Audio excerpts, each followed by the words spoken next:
Après près de 2 semaines de flottement, sans ministre de l'Intérieur de plein exercice, le nouveau gouvernement va être annoncé en début de semaine, selon l'Élysée.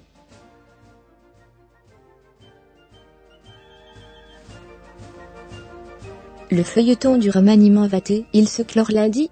Alors qu'Édouard Philippe endosse depuis près de 2 semaines le costume de ministre de l'Intérieur en plus de celui de Premier ministre, le gouvernement sera au complet en début de semaine, assure l'Élysée.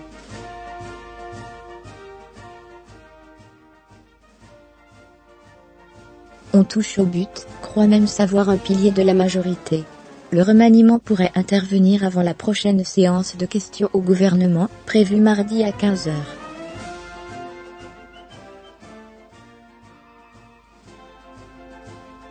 Déjeuner entre Macron et Philippe lundi midi.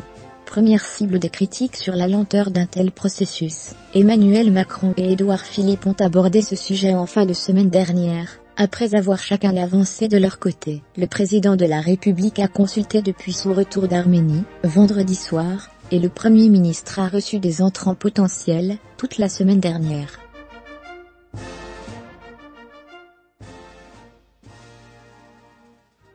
Les deux têtes de l'exécutif déjeuneront d'ailleurs ensemble lundi midi à l'Élysée, peut être l'occasion de mettre la touche finale au casting qui leur conviendra.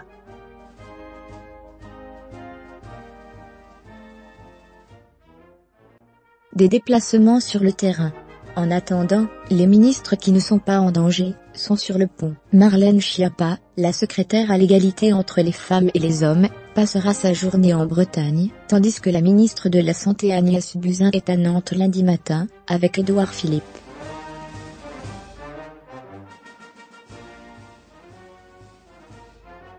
Le ministre de l'Action et des Comptes publics, Gérald Darmanin, défendra quant à lui la réforme de la taxe d'habitation à Argenteuil, ville du nord-ouest francilien.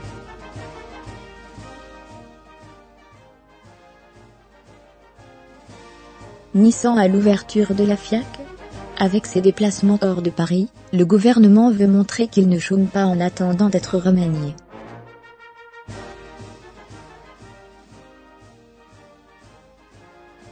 Le travail continue aussi du ministère de la Culture, où l'on prépare la FIAC, la Foire internationale d'art contemporain, qui s'ouvre jeudi à Paris.